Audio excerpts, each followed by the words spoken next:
আসসালামু আলাইকুম, welcome back.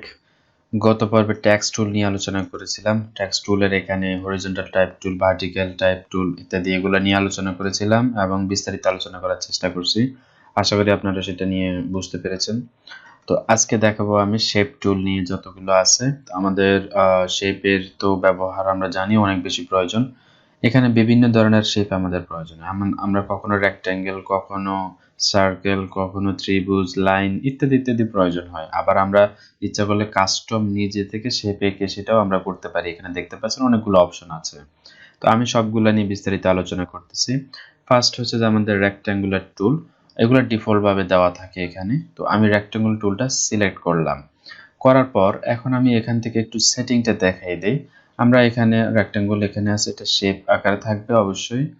দেন এখানে ফিল কালার অর্থাৎ হচ্ছে যে আমি একটা দেখাই আপনাদেরকে, তাহলে বুঝতে পারবেন।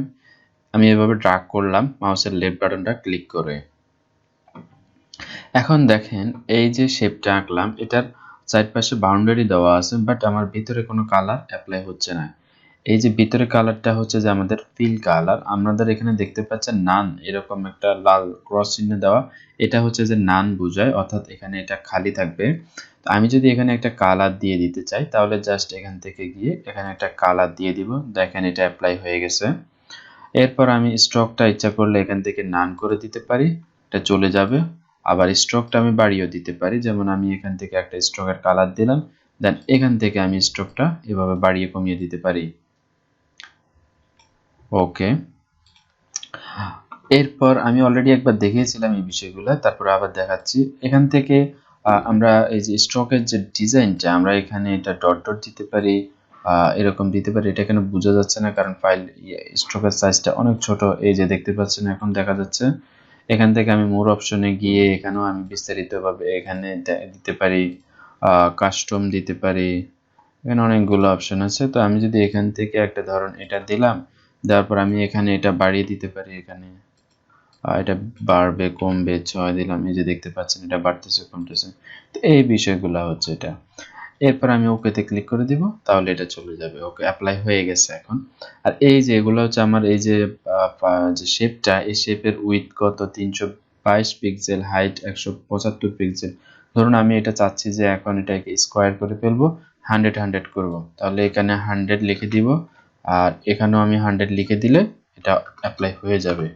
এই যে দেখতে পাচ্ছেন 100 হয়ে গেছে। আর যদি এখান থেকে স্টকটা বন্ধ করে দেই, তাহলে এই যে দেখতে পাচ্ছেন। এরপরে এখানে আমাদের কিছু লেয়ার আছে, আমি একটা টিউটোরিয়াল এগুলো দেখিয়েছি, তো আজকে আর এগুলো দেখাবো না। প্রিভিয়াস টিউটোরিয়ালটা দেখে আসতে পারেন। দেন এখানে হচ্ছে যে অ্যালাইনমেন্ট। ওকে, অ্যালাইনমেন্ট আমি পরে দেখাবো এখন। আচ্ছা, এগুলো হচ্ছে যে ব্যাপার। এখানে আরো কিছু প্রপার্টিসে গেলে আমরা এখানে কিছু অপশন পাবো। এই যে অপশনগুলো এগুলো কিন্তু আমরা এখানে পেয়েছি, বাকি এই যে অপশনটা এটা আমরা পাই নাই। তো এটা এখানে পাবো। আরেকটা কথা বলে রাখি, আপনি যদি সিসি 2015 অর্থাৎ সিসি ভার্সন ইউজ না করে আপনি সিএস ভার্সন ইউজ করেন, তাহলে আপনার এই অপশনটা পাবেন না। আপনাকে অবশ্যই সিসি ভার্সনটা ইউজ করতে হবে। তো আমরা এই অপশনটা ব্যবহার করে থাকি সাধারণত এই যে কর্নারগুলো দেখতে পাচ্ছেন, এই যে শেপটা, এই শেপের যে কর্নারগুলো আছে, এই কর্নারগুলো আমরা রাউন্ডেড করার জন্য।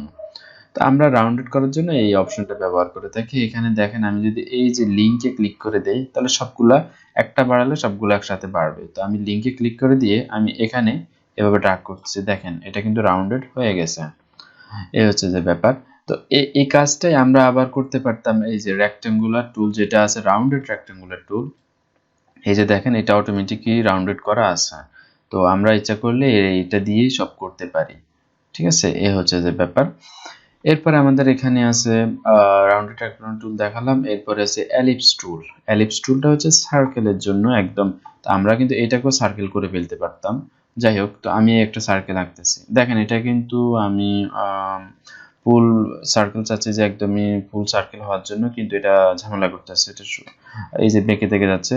তো এই যে আমি যদি ফুল একদম 100/100 বা উইথ হাইট সব সেম রাখতে চাই, তাহলে শিফট ক্লিক করে তারপরে এটাকে ড্র্যাগ করতে হবে। তাহলে দেখেন এটা কিন্তু একদম আমি যেভাবে নেই এটা উইথ হাইট সমান থাকবে। এ হচ্ছে যে ব্যাপার। এবং একইভাবে এটাকে যদি আমি এখানে এরপরে দেখেন আমি কিন্তু এই সার্কেলটা এখানে না নিয়ে আমি যদি এটাকে সার্কেল বানাতে চাই তাও পারবো। আমি এখানে এটাকে একদম 50-50 করে দিব, বাস এটা 100 হয়ে গেছে। দেখেন এটা সার্কেল হয়ে গেছে। যাই হোক, এটা হচ্ছে যে ব্যাপার। এরপর আমাদের এখানে আছে লাইন টুল, পলিগন টুল আছে। তো পলিগন টুলের ব্যাপারটা হচ্ছে যে আমরা তো এখানে দেখতে পাচ্ছেন 4 বাহু অর্থাৎ স্কয়ার, 4টা বাহু দিয়ে গঠিত হয়েছে। এটা হচ্ছে যে সার্কেল, কিন্তু আমি চাচ্ছি ত্রিভুজ আঁকতে বা 5টা বাহু আঁকতে, এরপরে 6টা, এরকম বিভিন্ন। তখন আমরা এই পলিগন টুলটা ইউজ করে থাকি। এটা ঠিক আছে, এটার অনেক ব্যবহার করা যায়। তো আমি পলিগন টুলে ক্লিক করে দেখেন আমি এখানে এভাবে ড্র্যাগ করতেছি। এখন কয়টা আসতেছে বাহু? এখানে 5টা। তো আমি চাচ্ছি যে এটা বাড়াতে। তো বাড়াতে হলে আমাকে কিবোর্ডের আপ অ্যারোটা ক্লিক করতে হবে। আপ অ্যারোটা ক্লিক করলে আচ্ছা, এখানে আপ অ্যারো না, সরি। তো এখানে আমাকে যেটা করতে হবে, এখান থেকে এটাকে বাড়িয়ে দিতে হবে। আমি এখানে ধরেন 9টা দিলাম। 9টা দিয়ে এবার ড্র্যাগ করব। এই যে দেখেন এখন কিন্তু হয়ে গেছে এটা, বুঝতে পারছেন?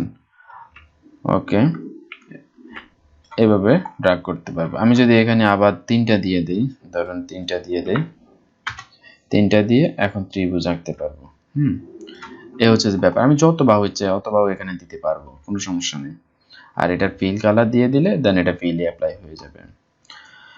এরপর আমাদের আছে লাইন টুল। এটা মূলত শুধু লাইনের জন্য। আমরা যে কোনো লাইন এভাবে ড্র্যাগ করতে লাইন ইউজ করতে পারবো। এভাবে লাইন আঁকার জন্য আমরা এই লাইন টুলটা ইউজ করে থাকি। এরপরে কাস্টম শেপ টুল। আমি আমার কাস্টম ইচ্ছা মতো, নিজের ইচ্ছা মতো শেপ আঁকতে পারবো। তো আমি কাস্টম শেপ টুলে ক্লিক করলাম। করার পর আমি এখন কি আঁকতে চাচ্ছি সেটা আমি এখান থেকে দেখেন, এখানে অনেকগুলো অপশন দিয়ে দিবে, এই যে দেখতে পাচ্ছেন। তো এখান থেকে আমি শেপগুলো সিলেক্ট করতে পারি। যেমন এখানে ট্রি, গাছের কিছু ইয়ে দেখতে পাচ্ছেন, কিছু অ্যানিমেলের ছবি দেখতে পাচ্ছেন, এরপরে কিছু বোটসের অর্থাৎ নৌকার কিছু জাহাজ এগুলো আছে, ফ্লাওয়ার ইত্যাদি। আপনি এগুলো এখান থেকে সিলেক্ট করে জাস্ট ধরুন আমি এটা সিলেক্ট করলাম, করে আমি এখানে এভাবে আমি শিপ ধরে রাখলে এটা সুন্দর উইথ হাইট সমান থাকবে, আর শিপ ছেড়ে দিলে এটা এভাবে হবে। তো আমি এভাবে ছেড়ে দিলাম। দেখেন এখন এটা আঁকা হয়ে গেছে, ড্র হয়ে গেছে। এই যে এটা হচ্ছে যে ব্যাপার, এখানে একদম ইজিলি। এটা হচ্ছে যে কাস্টম শেপ। আপনি আরো ইচ্ছা করলে এখান থেকে আঁকতে পারবেন। ধরুন আমি এখানে ক্লিক করলাম, ক্লিক করার পর আমি এটাকে এখান থেকে যে কোনোটা সিলেক্ট করে আমি এখান থেকে ধরুন এই গাছটা সিলেক্ট করলাম, করে আমি শিপ ধরে একটা গাছ এভাবে ড্র করলাম। এখন এটা এই যে একটা গাছ হয়ে গেল। দেন আপনি এটাকে অল কে চেপে কপি করে কয়েকটা আঁকতে পারেন, এই যে এভাবে সুন্দর। এটা হচ্ছে যে ব্যাপার।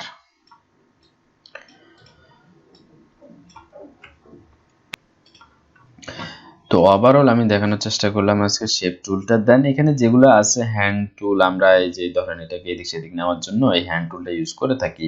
আবার যদি এই স্ক্রিনটাকে আমরা রোটেট করতে চাই, এইভাবে রোটেট করতে চাই, তাহলে এই যে রোটেট টুলে দিয়ে আমি এইভাবে রোটেট করতে পারবো এটাকে। ঠিক আছে, আমি কন্ট্রোল জ্যাড দিয়ে দিলাম, সরি কন্ট্রোল জ্যাড দিলে হবে না, এটা ওই যে রোটেটটা হচ্ছে, আমি এইখান থেকে রোটেটটা 0 করে দিব, দেন এটা 0 হয়ে গেছে। এটা হচ্ছে আমাদের ব্যাপার। এরপরে আমাদের এখানে আর কি আছে, এই যে ফরগ্রাউন্ড কালার, ব্যাকগ্রাউন্ড কালার, এগুলো নিয়ে আমি অলরেডি একবার আলোচনা করেছি। ফরগ্রাউন্ড কালারের ব্যাপারটা হচ্ছে যে আমরা যে কোনো কালার অ্যাপ্লাই করতে চাইলে ফরগ্রাউন্ডের কালারটা অ্যাপ্লাই করে দেন এখানে অ্যাপ্লাই করি। যেমন আমি যদি এখন এই যে একটা ধরুন এই শেপটা আঁকলাম, এই শেপটাতে আমি আঁকলাম, এই শেপটাকে আমি রাস্টারাইজ করে নিব, রাস্টারাইজ লেয়ার।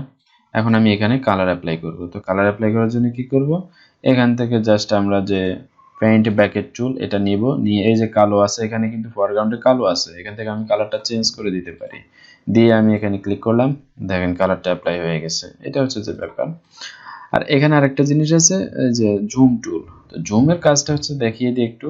এখানে কয়েকটা অপশন, জাস্ট ফুল স্ক্রিন, এটা দিলে আমার স্ক্রিন ফুল হয়ে যাবে। আর ফিল স্ক্রিন অর্থাৎ আমার স্ক্রিনটা ফিল আপ করে ফেলে, দেখেন স্ক্রিনে কোনো খালি নেই। আর ফিট স্ক্রিন দিলে পুরো ছবিটা অর্থাৎ পুরো আমার যে ফাইলটা ছিল ওইটা সম্পূর্ণ স্ক্রিন জুড়ে থাকবে। এটা হচ্ছে যে ব্যাপার। আর এখানে কিছু ইয়ে আছে যে আমরা এডিট টুলবার, এখানে যে আমরা টুল বক্সগুলো ছিল, টুল বক্সে টুলের টুলগুলো ছিল, এখান থেকে আমি যদি কোনোটা চাই যে ডিলিট করে দিতে, বাদ দিয়ে দিতে, সেটা আমরা এখান থেকে দিতে পারি বা যোগ করতে পারি ইত্যাদি ইত্যাদি এগুলা। আর এখানে যেটা আছে একটা মাস্ক নেওয়ার জন্য, আরেকটা হচ্ছে যে এখানে আমাদের স্ক্রিনে যে মোড, স্ক্রিনের মোডটা আমরা এখান থেকে চেঞ্জ করতে পারি। যেমন এখানে কয়েকটা মোড আছে, ফুল স্ক্রিন উইথ মোড, দেখেন এখন কিন্তু চেঞ্জ হয়ে গেছে একরকম। আবার যদি ফুল স্ক্রিন মোড দেই, ফুল স্ক্রিন আমি ক্যান্সেল দিয়ে দিলাম, ফুল স্ক্রিন হয়ে যাবে। এরপর স্ট্যান্ডার্ড স্ক্রিন মোড, আমরা সাধারণত স্ট্যান্ডার্ড স্ক্রিন মোডই ইউজ করে থাকি।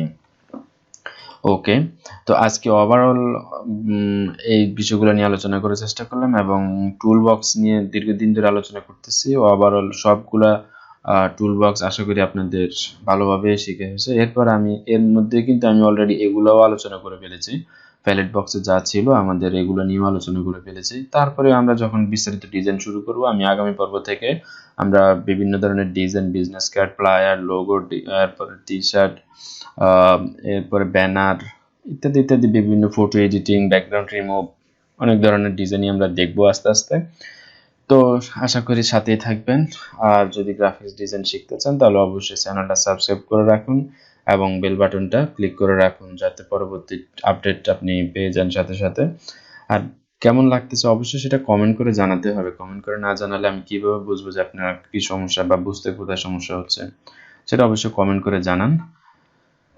ওকে, ভালো থাকবেন, সুস্থ থাকবেন। আসসালামু আলাইকুম।